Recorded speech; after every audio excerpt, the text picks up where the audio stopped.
Assalamu alaikum warahmatullahi wabarakatuh. Welcome to my listeners and viewers. I hope all you will be fine. आज Punjab partition इमूवल property act 2012 के तहत section 10 internal auction के बारे में आप लोगों को मैं कुछ मालूमात फराहम करूँगा। आप इसको गौर से सुनिएगा।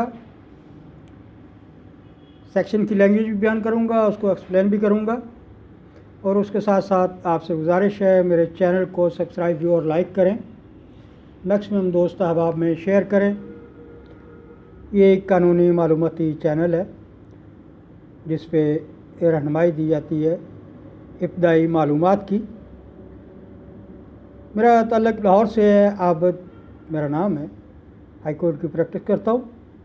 इनकम टैक्स हो, सेल टैक्स हो, corporate business affairs, registrations of companies, दीवानी फ़ौजदारी मुकदमात हों, सिविल क्रिमिनल, यानी कोई भी किसी किस्म का कानूनी मसला हो तो आप मुझसे रब्ता कर सकते हैं। मेरा व्हाट्सअप और यूफोन मोबाइल नंबर है 0334 940 92 86।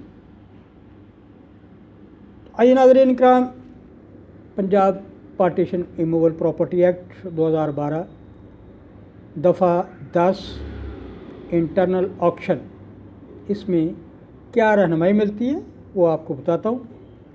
पहला तो ये है कि if on the date fix by the court for the purpose the co owners fail to submit written agreement about the partition of immovable property through appointment of referee, or the referee is of opinion that the property is not partialable, or the court finds that the proposal of the referee is in contravention of any law, that the court shall determine the reserve price of the immovable property and direct sale of the property through internal auction on the next date of hearing। एक तो ये option हो गई थी। Number 2, the court shall require the co owners, जो मुश्तरका खातादार हैं, co owners to be present in person और through their authorised agent on the date of internal auction. Number 3, the internal auction shall be conducted in the court and the court shall maintain record of internal auction which shall form part of the suit।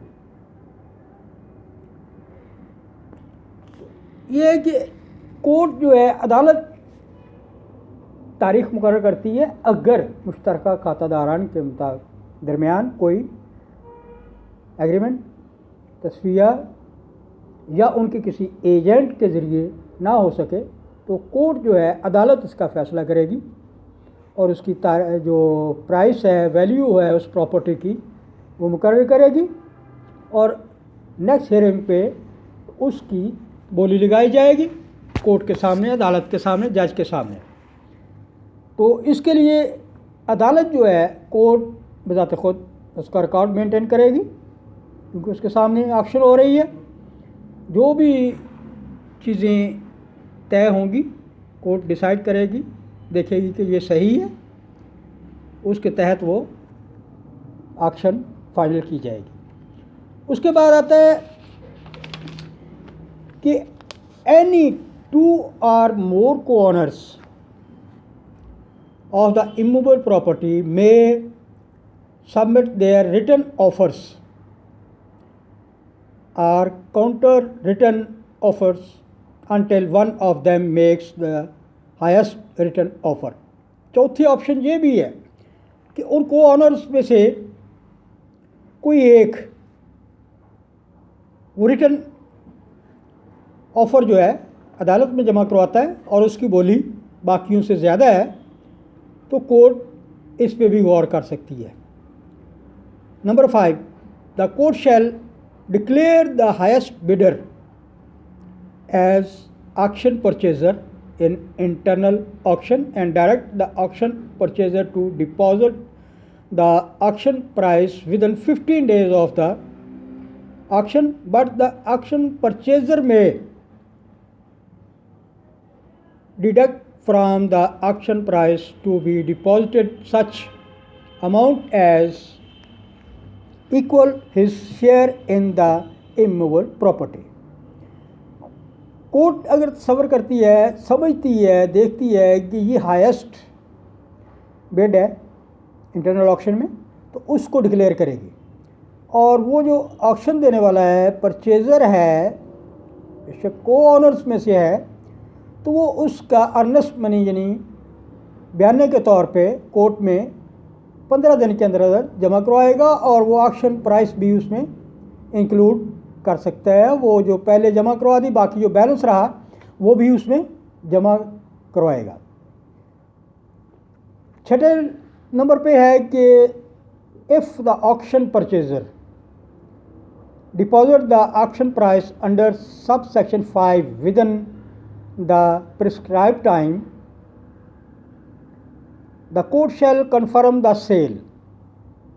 अगर वो highest bid देने वाला जो purchaser है वो 15 दिन के अंदर अंदर जो कोर्ट टाइम देती है उसके अंदर अंदर जमा करवाता है, तो फिर कोर्ट जो है, अदालत जो है, फाजिल अदालत, वो फ़रोख्त का, सेल का ऑर्डर कर देगी। Put the auction purchaser in possession of the property. वो प्रॉपर्टी जो है उसका कब्ज़ा जो है उस ऑक्शन देने वाले के जो हाईएस्ट बिड है, जो हाईएस्ट बोली दे रहा है, उसके कब्जे में कर देगी।